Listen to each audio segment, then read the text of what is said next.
महाप्रसाद का रहस्य। व्रज भक्तों का एक समूह श्री गोकुल में श्री हरि राय जी के चरणों में बैठा था। आज का प्रसंग बहुत विशेष था। राजभोग का समय करीब आ रहा था और प्रसाद में आज सखड़ी भी थी। उस समय नागजी भट्ट नम्रता से आगे आकर पूछते हैं, प्रभु, सखड़ी लेने का खास महत्व क्या है? अन्न सखड़ी लें तो भी प्रसाद मिला ही ना। श्री हरि राय जी हंसकर बोले, नाग जी, अन्न सखड़ी खाली पेट भरती है, पर सखड़ी तो प्रभु के स्नेह का स्वरूप है। जब प्रभु को राजभोग आता है तब सखड़ी का कोर प्रेम से छीना जाता है, इसलिए उसमें भाव का सुगंधित रस मिला होता है। रणछोड़ राय जी महाराज का उपदेश। सत्संग में एक वृद्ध वैष्णव आगे बढ़कर सबको याद दिलाते हैं।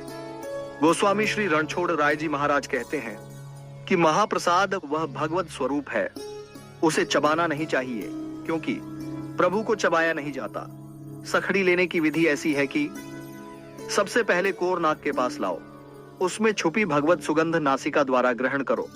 वह सुगंध हृदय में प्रभु की पधारमणि कराती है। कोर छोटा रखना चाहिए ताकि सूंघने के बाद जब मुख में रखें तो चबाए बिना निगल सके। पहला कोर महाप्रसाद अर्थात प्रभु की महान कृपा। दूसरा कोर प्रसाद, क्योंकि प्रभु का स्वरूप अब हृदय में विराजमान हो गया।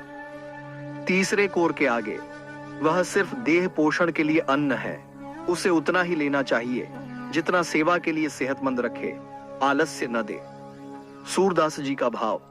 दास जी का स्वर मीठा हो जाता है जब वह पद याद करते हैं, महाप्रसाद और जल जमुना को तनक तनक भर लइए, सूरदास वैकुंठ मधुपुरी भाग्य बिना कैसे पइए। अर्थात महाप्रसाद और यमुना जल थोड़ा थोड़ा लेना चाहिए, क्योंकि वह वैकुंठ मधुपुरी जैसे भाग्य से ही मिलता है। सत्संग में मीठा भाव। कथा सुनकर परी धीमे धीमे बोलती है, दास जी, अब समझ आया कि सखड़ी लेना यानी सिर्फ खाना नहीं है, बल्कि प्रभु के स्नेह को हृदय में स्थापित करना है। द्वारिकादास हंसी के साथ आशीर्वाद देते हैं, हाँ बहन, इस विधि से ली गई सखड़ी सिर्फ अन्न नहीं है, वह तो प्रभु के प्रेम का अंश है जो हृदय को हमेशा भाव में भींगे रखता है। आप सभी बोलिए, श्री वल्लभाधीश की जय हो।